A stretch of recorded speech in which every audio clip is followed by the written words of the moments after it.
This is a true crime podcast. It contains adult themes and content and may not be suitable for all listeners. Listener discretion is advised. You lost all constitutional rights the moment you walked through that door. When the judge sat down there, I sentenced you to 10 years at the Idaho State Penitentiary. You walked in that door, you was a number, and the inmates understood that. If you're out there and live past the period to get in here, just lay down and do it. Those inmates that were here in the institution during an execution, it had an impression on them that maybe was still with them to some extent. Maybe they don't think about it anymore, but it had an impression on them, I'm sure. They wouldn't let me out until I get back to stuff. 7 months later, I give it back to them. That was one of the problems we ran into. Is you had 5 or 6 guys that were sitting in a place, smoking and joking and drinking coffee. Pretty quick, they'd hatched a plan in there to get under your skin some way or try to figure a way out. Well, welcome, ladies and gentlemen, to another episode of Behind Gray Walls, podcast about the old Idaho State Penitentiary and the men and women who lived, worked, and were incarcerated here. My name's Anthony. I'm chatting with Skye down in Texas. Hey, Skye. Hello, how are you? Good. Excited for our guest today. Yes. Today we have a special guest, the author of Selling Sex in the Silver Valley, A Business Doing Pleasure, which is an incredible title. We have Dr. Heather Branstetter today. So Dr. Branstetter graduated with a BA in English and Philosophy from the University of Idaho before completing a PhD in Rhetoric, Writing, and Cultural Studies at the University of North Carolina. She taught at the University of Idaho, University of North Carolina, and Wake Forest University, and was assistant professor of rhetoric and writing at the Virginia Military Institute, which I love. That's as a current PhD student, that is a dream CV. So she now lives in Wallace, Idaho, and serves as the executive director of the historic Wallace Preservation Society and works as a school counselor in the Mullen School District. So Heather, thank you so much for joining us today. Thank you. Yes, we're so excited. So I guess we'll start with an opening question, and then maybe we'll get into your book a little bit. So what was it like growing up in the Silver Valley? So I grew up in the 80s and 90s. I graduated in 99. At that time, we were pretty economically depressed here. We had just undergone the closure of the Bunker Hill mine in Kellogg, and that was a huge employer. And we basically were suffering through all of the mines shutting down except for the 2 that are currently left to this day. And so all my friends moved away in 4th and 5th grade, which was also around the time that the FBI came in and raided the valley. They put 2 agents in every single bar in Shoshone County and a couple in Cooney County that they weren't supposed to. And they took away the illicit gambling that we had happening at that time. And that was about 2 weeks after our last brothel shut down. And there was some suspicion on the timing there. So probably the FBI raid had something to do with that last house shutting down, even though current day residents may deny that. And then we kind of shifted into a tourism industry. And so now the Silver Valley and Wallace in particular, Kellogg in particular, are the 2 kind of hubs there, sort of shifting towards summer recreation and winter recreation more now. And we've seen a large influx of new people. There's a huge number of people who are moving into Coeur d'Alene next door, and just over the pass.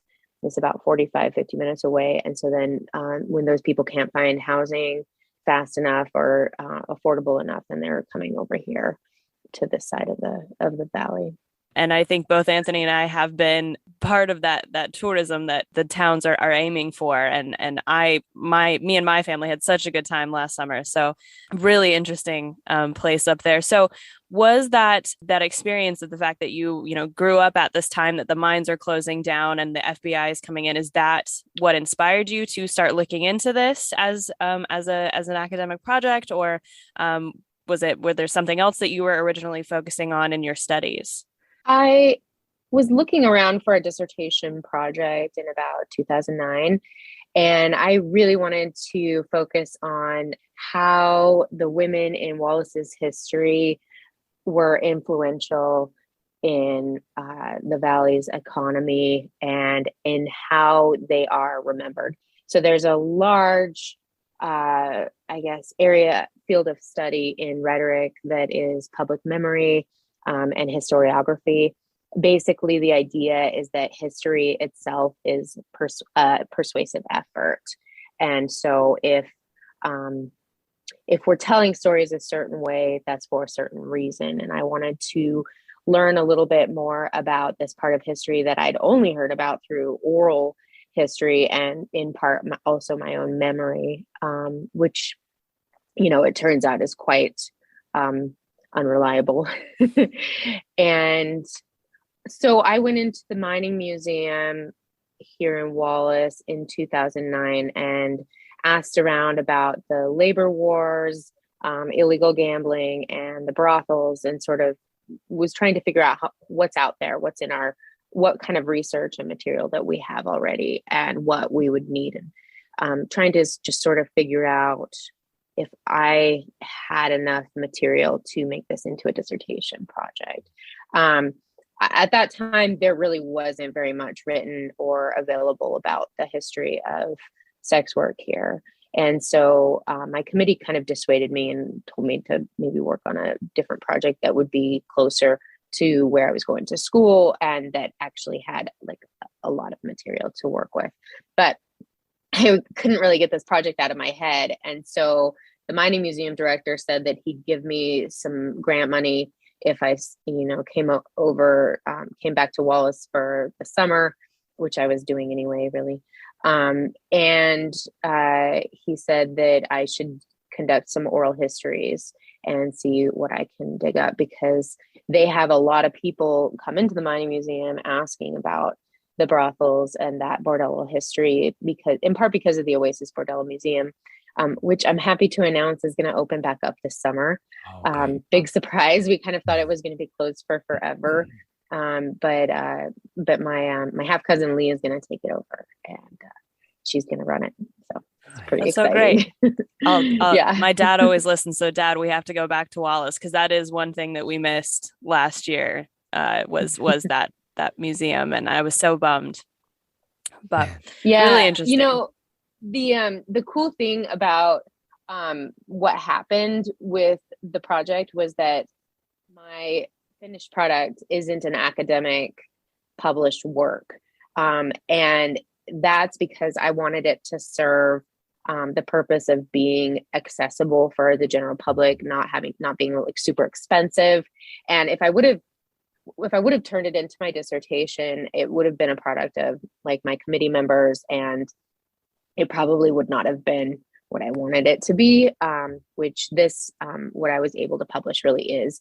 So the first two parts go into the more written historic record that we have. And then the third part is pretty much, so like I didn't edit the oral histories very much at all. I wanted the readers to get a sense of storytelling here in the Silver Valley, and from to understand how the rhythm of people's storytelling here in Wallace, people who grew up here. And so that was what I did for the third part. And I guarantee I would not have been allowed in quote unquote to do that for like my first major book project. And if I had remained in higher education and made this an academic pursuit, I guess. I did include in my bibliography and my notes extensive citations, because I did actually go about this in the way that one would go about it if they were going to make it into an academic book. I just tried to put it in different language. And I think people are starting to do that a little bit more in higher ed right now. They're kind of starting to see that old model is unsustainable. But that was one, I guess, unexpected surprise of like not having this be my dissertation project. It's such a fascinating subject, and you do such a good job of making it so informative and just interesting. And you include a lot of that language of the time periods from like newspaper articles and things, which I just love. That's something that we try to do too. We try to take that old language and bring it into our vernacular. I was wondering about your collection of oral histories. Like how did it, you had what, over 90 oral histories you collected for this project? How did you go about that? Did you have a leaflet of people to interview, or did it just kind of one after the other? Or In terms of the oral history methodology, I did turn that into an academic article, and I even won an award for it, which I'm pretty proud of. But it's kind of took some of the currently available methodologies for qualitative research and oral history, and I sort of blended them together.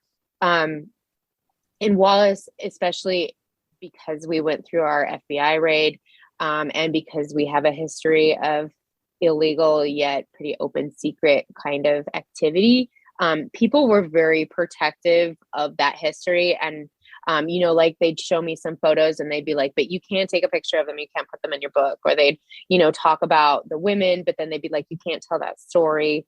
And so it was definitely a project that I wouldn't have been able to do had I not been born and raised here, because even having been born and raised here, and people were still like very reluctant to share certain aspects of the past related to sex work here. But that said, I started with people who had been referred to me by like my father, by the mining museum director, by locals around town who were like, oh, Dick Karen knows everything about this because he's wanted to write a book about it for forever and just never really got around to it. And then they call it snowball method. So you kind of like get referred to one person from another person from another person, and then you kind of keep going.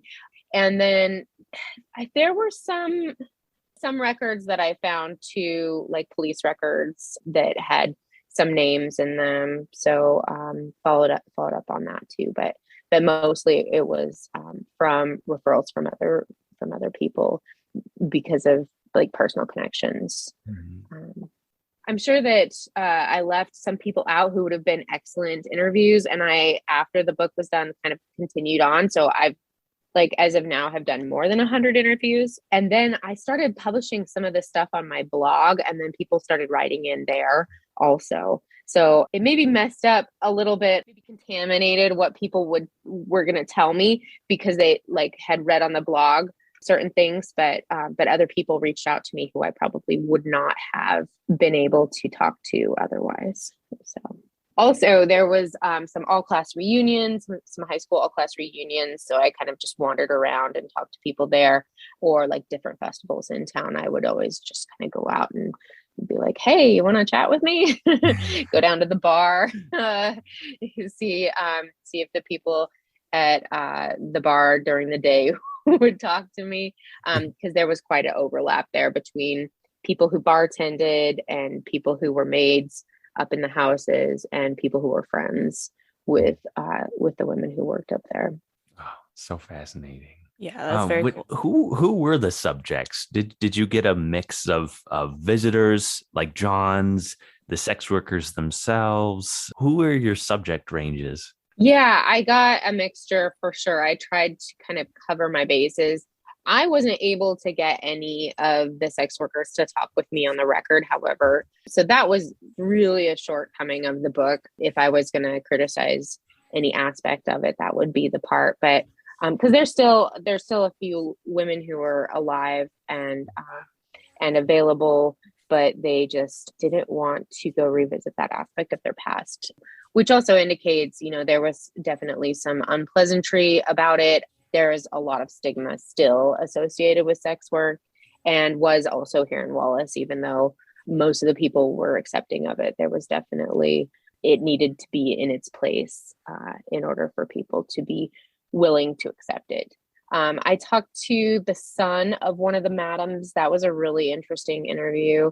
He's quite old now. And so, and his wife also knew Ginger pretty well too. And so they kind of like did a double interview with me. I talked to a lot of the Johns, and then in order to get kind of the insider understanding of how things worked in the houses, I talked to some of the maids who worked up there too, and they told some great and colorful stories.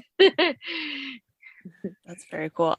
I'm interested. You mentioned earlier the role that your memory had in thinking about this, and how you found that that was actually quite faulty. And I know that a lot of the discourse currently around oral history, which of course in academic history is like really being pushed as something that we should be using more often. But then of course the question comes up about memory and how faulty it can be. So what kind of, I guess, maybe role did that play as you were talking to people, and how did their memory seem to hold up against maybe someone else's memory of a similar event or the same event? And how do you, as someone who's writing about this, how do you work around that and deal with that sort of complication that comes with doing oral history? I found that when I had people in the space that we were discussing, so like if I was able to walk with people down Cedar Street, for example, or go up into the Lux rooms with someone, their memory was very vivid, and they were able to access certain stories, or I guess individual memories that they weren't able to tell me before. Or if I had them kind of like think back and picture the space. So there was a real solid connection with the spatial element of it and their experience as they remembered it. As far as different people kind of conflicting with each other about their memory, that I found happened a lot more the more recent into the history that we got, which surprised me. So, for example, the closer that we got to the FBI raid, the more conflict it seemed that there was between people's memories. And I suspect that was a result of just having the collective community-based memory not being solidified around that. And so those stories, the narrative overall is still in flux and still up in the air. And I think that explains a lot of it. Whereas when you go a little bit further back, it's more concretized. People remember things a certain way because of the stories that they've told each other about that. And there's sort of been this rising to the top of what the acceptable, or I guess correct or true history was. So that was interesting. I mean, when we look into memory, we know that like the way that the brain works when it accesses memories is that it will relive the experience. And so the more often that you access a particular memory, the less true, I guess, it is. And so I wonder also, what role that played in, solidifying that more distant past. I think in a way, the more concrete and solid that community memory gets, in a way, I guess, further from the truth it becomes as well, which is sort of strange. But one thing that I tried to do was test oral history against written history. So if someone told me something, I would try and go find that in the historic record. I found a few court cases.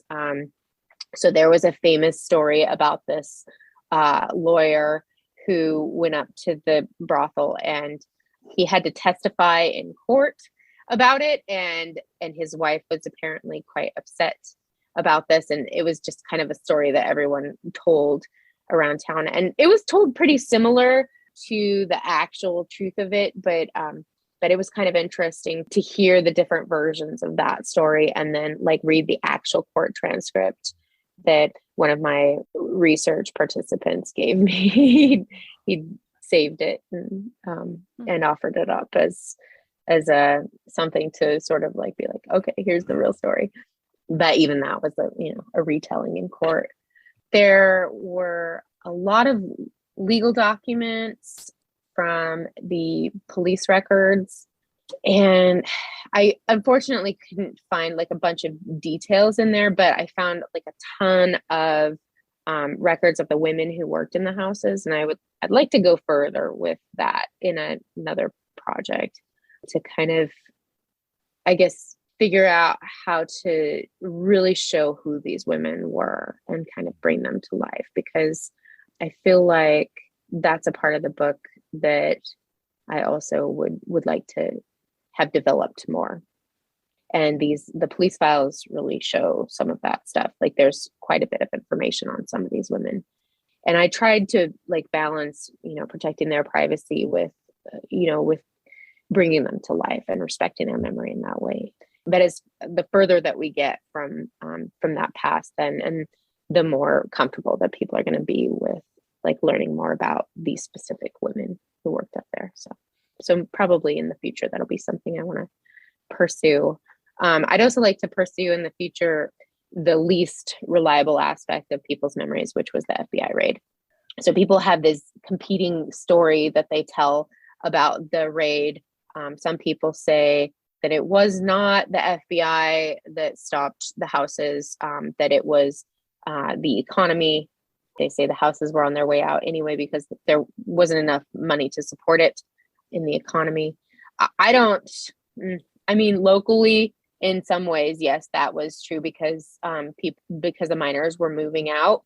And so my friends, all the ones who had miner fathers, most of them moved away, not all of them, but many. But people were still coming in. We had truckers stopping in. We had people coming down from Canada. We had college kids coming over from like Gonzaga, University of Montana, coming up from University of Idaho. So there was still quite a bit of sex tourism, I guess, from the region. So I think that was continuing to support at least the last house that was left. We probably didn't have, enough of an economy to support all 5 houses, for example, that had been active from like World War II until 1988. But we probably still would have kept going. And then another story that people say is that the old madams who ran it in a classy way, according to, there are certain rules, that those madams, they retired or passed. And so there was nobody to really replace them and to do the job in the way that they had done it, to run the houses in the way that they ran it. And so they say that was why the house is shut down. And then there's other people who say that the reason why the house is shut down was because of the AIDS epidemic. And I think that could have influenced it quite a bit as well. One woman told me that the men didn't like having to wear condoms, and that everybody was just kind of scared. I remember learning about AIDS and HIV in school when I was in 3rd grade and being scared about it. And I don't know that other 3rd graders had that experience. That was just kind of like part of, education here, because, that was part of our reality here, was people were talking about it. So I do think that probably all of those things influenced the closure. But had the FBI maybe not come to town, there probably still would have been one house that would have stayed open, at least, that was continuing to. And there were women who were working privately out of their houses after that. I had one of my classmates wrote me to say that was what her mom did, and that explained a lot of things that happened in school, where she was like kind of gone all the time, and she had a pretty unstable home life because of that. So I kind of want to explore that a little further, maybe in a whole book, maybe in an article. I don't exactly know. I put my writing kind of on pause because I had to go back to school again and get another master's degree for my school counseling job. And then I was sort of like, well, I'm feeling like burned out on everything. So I'm just going to kind of take some time off. So that's what I've been doing. I do have some research that I've been gathering toward the idea of writing about the FBI raid period, and maybe connecting it also to the historic intervention of the federal government. There was another raid during Prohibition in 1929, right after the stock market collapsed. And then there was another raid also. Well, I guess it wasn't a raid technically. It was more just like martial law during the mining labor wars. Yeah. And so kind of connecting all 3 of those, because that Prohibition raid had a lot in common with the FBI raid that happened in 1991. So the same, I mean, it was like the same lines of argument were used to justify it. The same lines of argument were used to defend what we were doing here. And additionally, it was seen as overkill. Like, why was the federal government so interested and so heavy-handed about this? This wasn't really that big of a deal. We're just a tiny little town on I-90. Oh, you're the center of the universe, though. Yeah. Well, it's funny. Yeah. Wallace has a lot of superlatives, the silver capital of the world, the center of the universe, the most violent mining labor wars. And then also the biggest federal raid in the Rocky Mountain region. So interesting. So let's get maybe into the meat of your book. I'm so I honestly could talk to you all day. I think this is all so interesting. So we've talked a little bit about the history of Wallace, but of course it's been super brief on the podcast before. Could you give us sort of just a brief timeline of what your book covers, and then maybe talk about the role that brothels played in the mining towns in the region? So I started in 1884, which was when Wallace was first formed up. It was a cedar swamp then, and things were very Wild West at that time. And the idea of brothels and sex work in the West was that the men needed to have something to keep them working and to keep them being happy. And they naturally, I guess, also just kind of developed an economy around sex because it was scarce. So there weren't enough women around for the men to be, married to and to have a traditional relationship with. And yet they still had this need for companionship and for sexual release that was not being met. And so there were women who were willing to step in and address that need, and for a lot of money, in part because of the stigma around the profession, and in part because of the danger involved in it. And there were lots of women who would just kind of set up shop in a little cabin around town, or cribs. They would rent these just like one room places. Those were very undesirable. If you were a woman, that was a very poor condition to work in. And it was very like wham, bam, thank you, ma'am, very quick, not intimate at all. Whereas if you went to one of the higher class houses, you could have a more intimate experience. Gracie Edwards ran this, the Star, very high class. This was in 1890. So this was still very early on in the mining camp days. And she had, everything just to the nines, everything would have just been very, chandeliers and velvet and that sort of thing. So that was one of the fancier places. So things were generally pretty positive for the women during this time in the earliest days. But then toward the turn of the century, the men started kind of taking over the industry a little bit more. And it, of course, depended on who you were involved with in the early days. But for the most part, the women were able to be pretty in control of their own work. But then in the early 1900s, the men started to take over. And then when Theodore Roosevelt came to town, they used that as an excuse to sort of push the women into a particular section of town that they then made into the red light district. And in the process, they were forced to rent from these saloon men.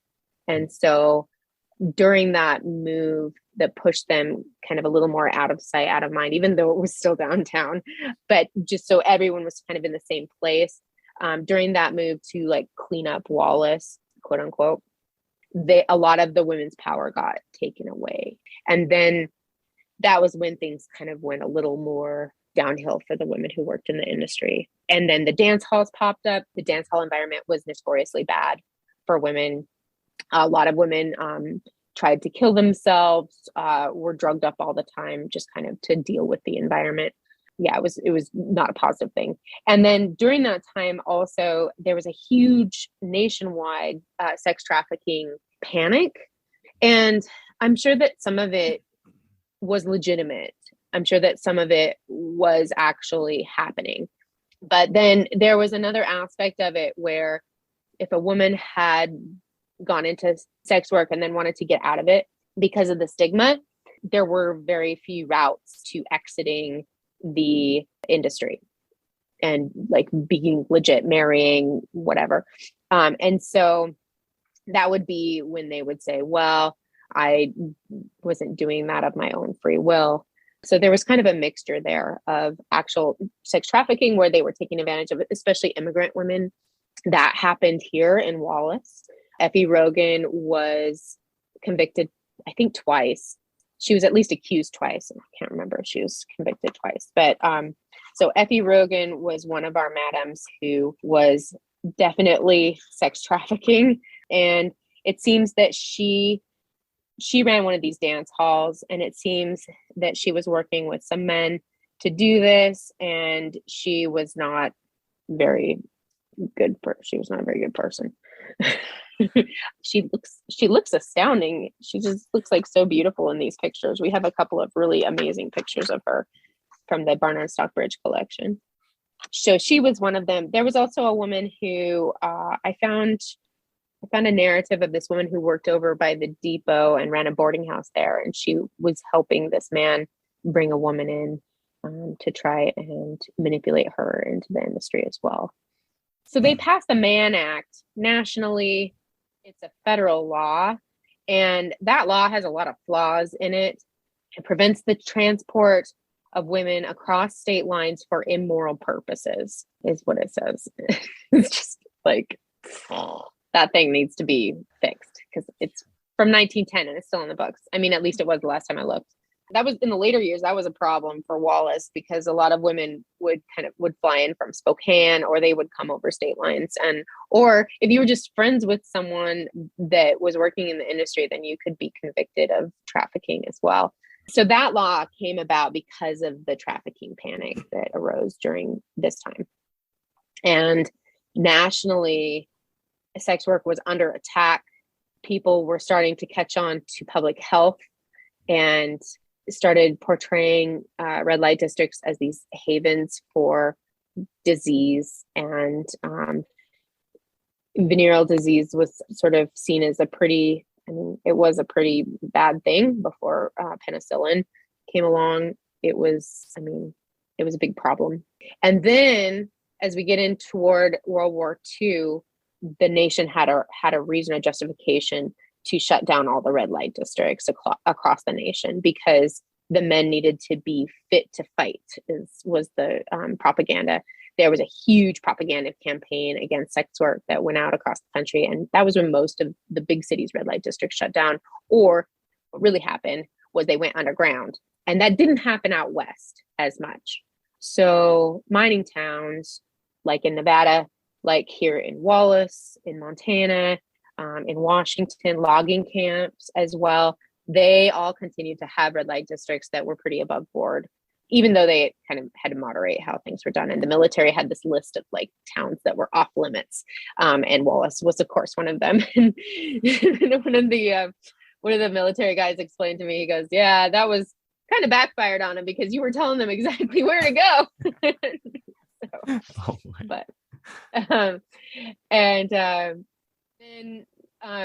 During Prohibition, it's a little harder to find where the houses were. They sort of spread out again a little bit like they did earlier in the mining camp days. So there was a place called the Metropolitan Hotel that was next door to the post office. The building doesn't exist anymore, but there was apparently one there. And there were women kind of working out of houses at that time too. And then finally, during World War II, we had all these women who had gone to work in the factories and doing shipbuilding and, the Rosie the Riveter story. And that provided economic opportunity for women who didn't have good opportunities otherwise. These were finally good paying jobs. So before this time, if you were working in sex work, it was probably because you didn't have any other options and your family situation had somehow become disrupted. So I want to talk about trafficking being like working against your will. Well, they weren't exactly working against their will, but there was some element of economic coercion there. But then when World War II came around, all of a sudden they had legitimate employment opportunity. And so they did that. They took those opportunities. And then when World War II ended, they wanted to continue to live in the manner that they'd become accustomed to.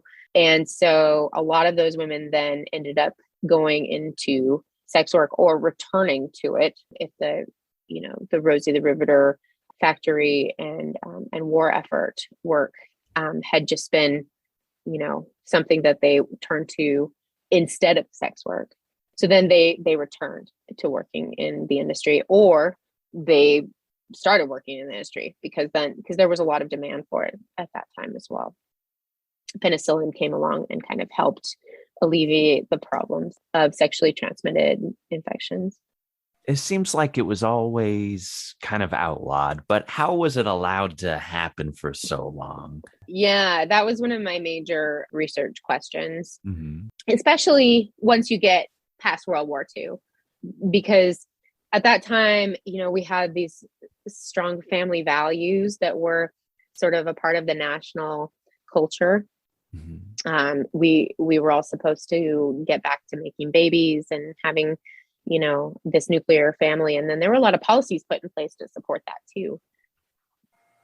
And so here in Wallace, that was the case. There was a very upstanding community. There were plenty of people who lived like that. But then there was just sort of this other side where the miners were able to have their own needs being met. And in mining towns and logging towns, I think part of the reason why it lasted so long was because brothels became a part of our collective identity. People began to see mining towns as just needing to have sex work. Logging towns needed to have sex work.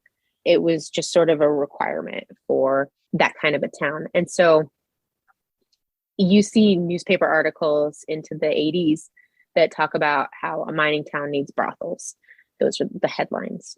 And so I think that was a big part of why it lasted so long, and why it continues to last in Nevada.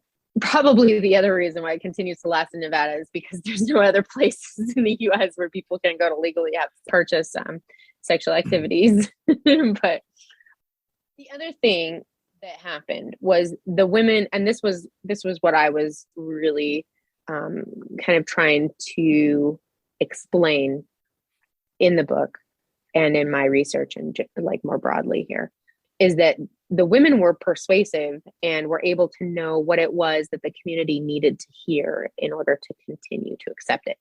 So anytime there was an argument against the continued presence of sex work, they would come up with a really good counter argument, and then they'd circulate it among throughout town in gossip and small talk, and then people would repeat it in stories that they would tell. And so that was kind of how the community morality came about.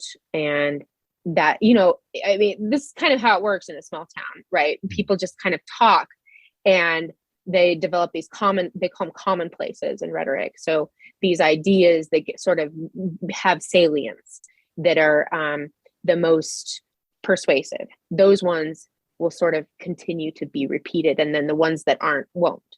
And so when people said in the 50s and 60s that the houses were bad for families, the madams would say, well, we keep more marriages together than the clergy. And yeah.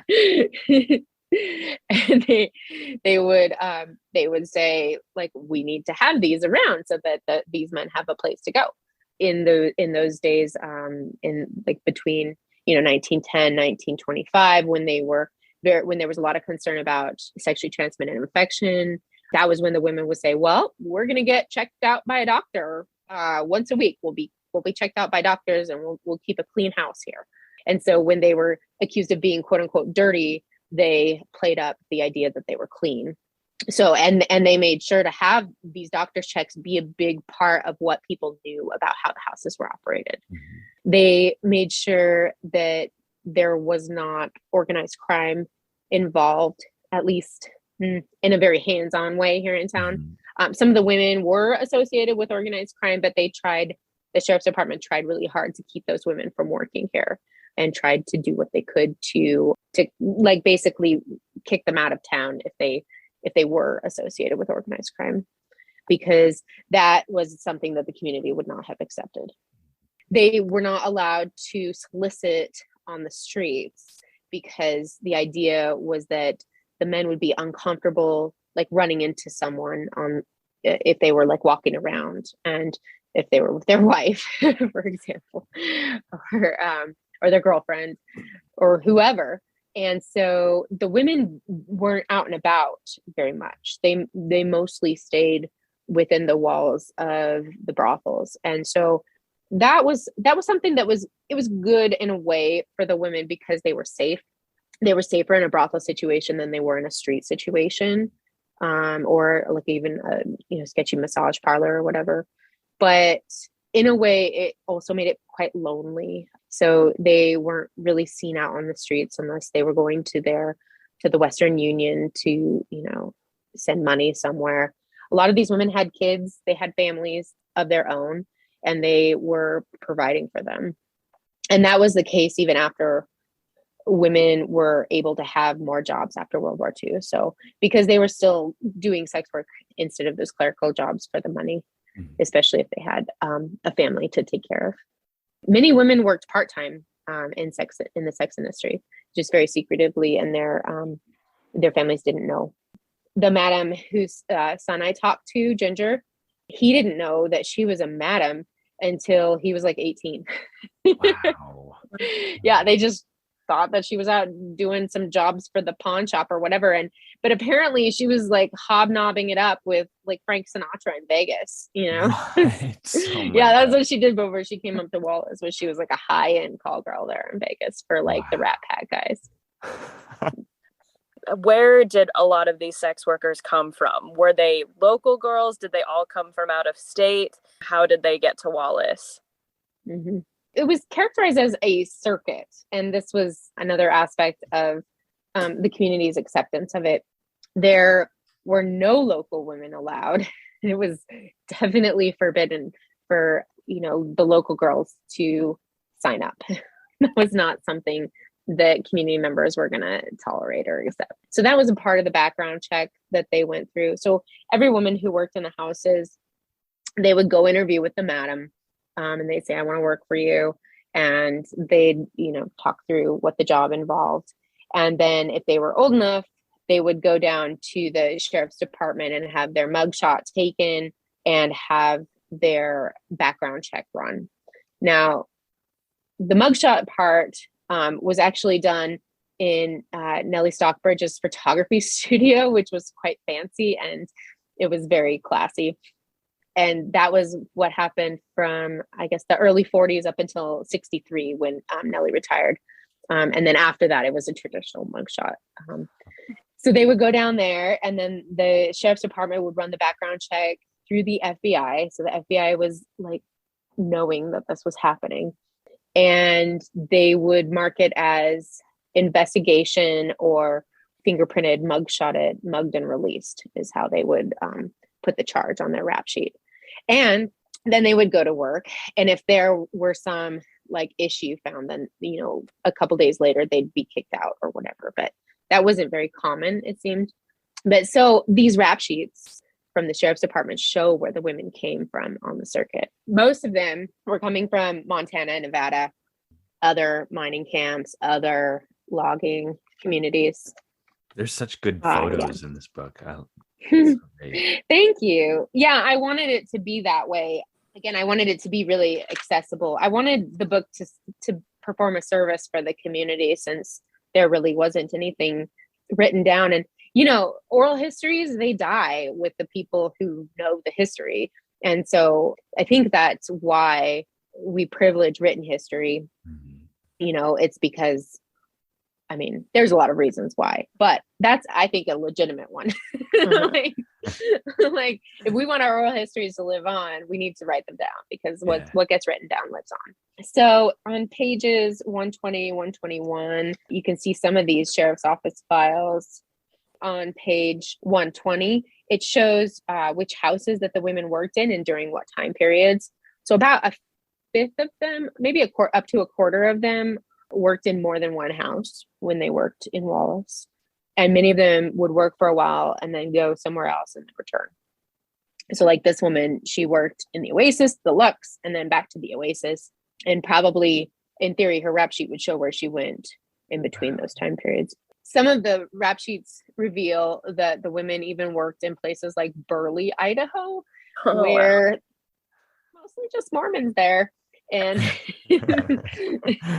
so pretty clear that even though the southern half of the state got kind of moralistic back then, especially like in 73, there was a change in the legal structure, and politically we had to shut down here for a little bit, but there were brothels in southern Idaho too. And like some places in Montana lasted almost as long as Wallace did. Like Butte, Montana, I think they still had a pretty large house, the Dumas house. That was one of the longest lasting brothels in the whole United States. And actually the Oasis was too. And I think there's a place in Alaska that it's a museum, and it maybe was the longest lasting. Cle Elum, Washington was on the list. Dillon, Montana was on the list. Lots of girls from Butte, for sure. Lots of Nevada, Winnemucca, lots of other mining towns in Nevada. So those would have been some of the main stops on the circuit. And there were several reasons for that. The men would tend to get kind of bored, if they were kind of only being offered the same options. I think the women also wanted to move on for those reasons too, because they didn't want to kind of have to like deal with the same weirdos over and over. No, in part that was one service that they did perform for the community outside of the typical mining and logging purpose of there just not being enough women around, is if a man had a sexual fetish, that would also be why they would want to go to the houses instead of, say, their wife or their girlfriend. So there were definitely a lot of different things that happened in the houses, especially before it was like, it's a lot more acceptable now to, kind of admit to having a sexual fetish or wanting to do something outside the norm. But it sounded like, sometimes these guys would get reputations and, oh no, here he comes again. but they paid well. And then the other reason why, and this was a little more nefarious, or I guess I would say is kind of like negative maybe, is they were worried that the women would develop a close relationship with one man in particular, and then have the risk of marrying him or like getting drawn out of the business and into the community. There were lots of women who married men in the community here. And there was this rule, supposedly like an unspoken rule, that you were supposed to leave the town for a couple of years at least before you came back and settled in. And so it was supposed to be this, kind of excuse for people to not realize or not talk about that. But some people didn't care at all. And everybody knew that, so-and-so married so-and-so. And then other people, it was that stigma was too much for them. And they actually had to move out to escape it, because especially if there was a broken marriage that had happened as a result of that, which did happen. And in one case, the women became friends afterwards. In another case, it was like a lot of, negative emotion. So, so that was another reason for the moving around on the circuit. Some women also had pimps in other towns. And so these pimps were the ones who were running them and, kind of making them rotate and move from town to town. But we didn't allow the pimps to be here in Wallace. If they were here, we ran them out or did our best to try. We did our best to try not to have women who had pimps working in houses, but there definitely were. And some of them, it's just a matter of terminology. They called them, boyfriends, or they thought of them as boyfriends who they were just supporting. So there's a little more complexity there than, like a sex trafficking narrative nowadays would have you like understand. There's been a lot of conflation recently between sex trafficking and sex work. And there's been a lot of demonizing of sex work. And I think there's good reason for that. But nowadays, there's a lot more women in the industry doing it because that's exactly what they want to be doing. And people who are scared about trafficking or upset about it and, advocating against it, I think kind of gloss over that idea. It seems that you found that these women often had a lot more autonomy than we often give sex workers credit for, especially I think in these early days where we just assume like, oh, they did it because they didn't have any other choice. But did you find that more often than not, these women were choosing this profession more than they weren't? Or was it the opposite in the case of Wallace? That's a hard one to be able to figure out. That, I think, is a question that my research couldn't answer. There was another question that I tried to answer that I wasn't able to answer either. And that was another thing that people said in order to justify the houses continuing here was that they prevented rapes. And so that women weren't getting raped because the men could go upstairs, because all the houses were on the second stories. Men could go upstairs and they didn't have to, rape women. Of course, we know that that's not the main motivation behind rape. And I'm sure that rapes did happen around here. And one woman told me that they did.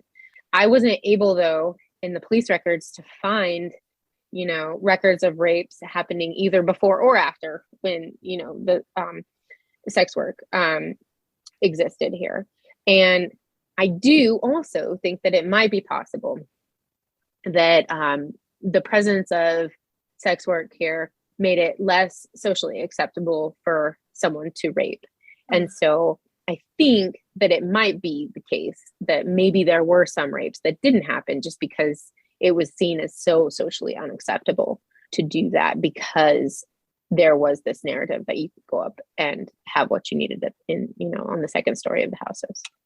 So yeah, that was another aspect of my research that I couldn't sort out truth from fiction there. I'm sure that there were women who got involved in the industry when they were too young and they were like manipulated into it. I heard some of these stories, and this was like in other cities, but that was how they got into the industry. Mm-hmm. So it wasn't like they were lured into it that way around here, but they would have worked here eventually. And I wanted to mention one other thing along the lines of why it lasted so long. I think the other main reason was that these women, the madams in particular, were seen as contributors to the community life of the town in terms of their money and in terms of like the men would go up there to have social events. They were involved with political leaders. They were involved with business leaders. And the business leaders were able to, for example, take a group of them out to their lake house and host parties, or they were hosting parties upstairs. The Gyro Club is a men's club. They call themselves the Friendship Club. They would have a yearly Christmas party up there, and there wasn't any sex that was happening up there, but they were just kind of surrounded by, women. There was, I guess one person had sex up there once. There's a story about that. But for the most part, it was just like all very, this is the word that people use over and over again when they describe Wallace, like growing up here during that time, is it was just fun. And so I think that the way that the madams continued to justify their presence or have their presence justified was that they were seen as a central part of the life of the town. And they contributed in that way. They gave a lot of money to a lot of events, and they made the guys in town feel super special. They made them feel like, they were the center of the universe. Yeah, I was like impressed by like the amount of charitable work that the madams did, like Ginger buying the uniforms for the school band and, actually contributing to the viaduct around Wallace, and like I feel like the they Oasis did a lot for the kids. You know, the kids Yeah. wouldn't have to sell raffle tickets to anywhere else. They could just like go up there and they tipped really well. Everybody has a story about, you know, getting tipped by the girls. So yeah, they made the kids and I mean, the madams knew, get them young. So they would like hire young men to go out and get their groceries for them. Mhm. And then they would leave money or groceries for people in need who couldn't afford them. And they really did give a lot of money to the town. I mean, when that cash flow stopped, it was noticeable. Yeah. Wow. Well, you know, I'm curious, what has the community's response to your book been and your research been? Has it been largely positive, negative? How have people who've maybe tried to keep this secret, how have they responded to you? I think most of the community has responded pretty positively to the research. I mean, people were in general pretty forthcoming about their own, like the men were pretty forthcoming about their own stories. Because like I said, the women made them feel special and touched a lot of people's lives. There's a few women who thought that, you know, maybe I needed to address more of the negative aspects for women who'd grown up here. That side of the story was difficult to get. It was difficult to find people who would talk to me about that. And it was difficult to get them to like go on the record. But even they were still pretty like live or let live about it. Like there were a few women who were like, no, we should not have had that. It was bad for women. It had women here who grew up here, like thinking that they were supposed to do sexual acts that they didn't know about or shouldn't have. And it had people from out of town thinking that women who grew up in Wallace were themselves sex workers. You know, like when I went down to University of Idaho to go to school, people be like, oh, Wallace girls are here, you know, like that. I was like, yeah, that's not what happened, but okay, fine. You can call me a whore if you want. So there were definitely some negative sides, and people who saw it negatively. A lot of people who were behind sort of the anti movement were associated with churches or religion, but even the most kind of conservative people seem to sort of allow it to live in this live and let live area. And as long as it wasn't interfering with their own lives, and they were still kind of okay with it. And I think that now, I mean, most of the businesses have a copy of my book in their display cases. So I think that they're supporting it. I mean, they're certainly supporting selling it. So maybe there's people who are telling me what they really think, but I think in general, the community has been pretty supportive of it. I had huge demand for, like when it first came out, I was so backed up. I had pre-sold and the publisher just couldn't even print them fast enough. And so that was really cool. It was clear that there were people who wanted to know about the history who just hadn't had a way to know about it before. And so I think the reception has been in general, like pretty positive. Yeah. I've even continued to do some talks around town, like even, I mean, it was published in 2017, but it is now 2022. So like, this is like a long tail here, but I spoke at the Museum of North Idaho annual meeting last year. And then this year we put together an exhibit in the basement of the Barnard Stockbridge Photography Museum. And it's a lot of the pictures from the book that I got from the Barnard Stockbridge collection, photography collection at the U of I, special collections. And they're blown up to like huge life size. It's really cool. So that exhibit's going to be ongoing all summer. There's a little, I think, sign that says adult content or tasteful adult content, to beware. But the exhibit's really cool. It brings to life a lot of the research and photography that I did for the book. And so I spoke at that event, and there was still a lot of people there and kind of checking it out. So yeah, if you guys come back to go up and go visit the Oasis Bordella Museum, you need to stop in at the Barnard Stockbridge Photography Museum. It's in a church. So that was a little controversial for a few people. Oh my gosh. Yeah, the Oasis is amazing. I was fortunate to go with my father-in-law, actually. One of the coolest things I did in Wallace. And every single day, there's something amazing to do in Wallace. It's not just this, but like the Hiawatha Trail was nearby. And I can't remember the firefighter's name. The Pulaski Trail. Yeah. Oh my gosh, the Pulaski Trail. The mining museum, as you've spoken about. There's so much to do in Wallace. It's such a cool little town. And oh my gosh. And the center of the universe. Like you got to take a photo around that. Yeah. The museums this year teamed up together to do like a museum pass. Only the nonprofit museums. So the Oasis Bordella Museum has not incorporated itself as a 501c3 yet. I don't know why they don't do that. They should. But anyway, so the Depot, you can get one pass for the Depot Museum, the Wallace Mining Museum, and the Barnard Stockbridge Photography Museum.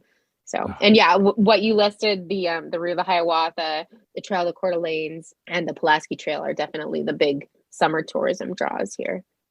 And if you're into mountain biking, I guess Kellogg apparently has one of the best downhill courses up at Silver Mountain. I haven't done it yet, but it's talked about pretty widely.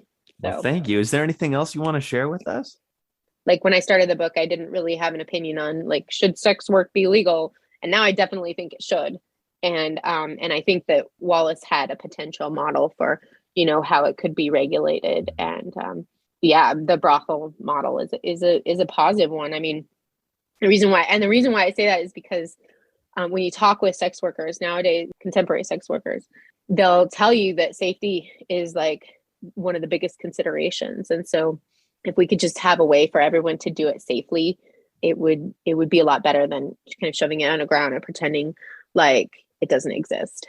And that was one of what we did here in Wallace was we were just kind of like, this is going to happen. So I guess we're just going to make it happen in the best way that we can and make it safe for everyone, which I think was a really pragmatic, like Western mining town sort of perspective. Mm-hmm. People want to learn more. There's a documentary that I made with Delaney Buffett, and it's available on a website called Film Shortage. It's filmshortage.com/Wallace, and you should be able to find it.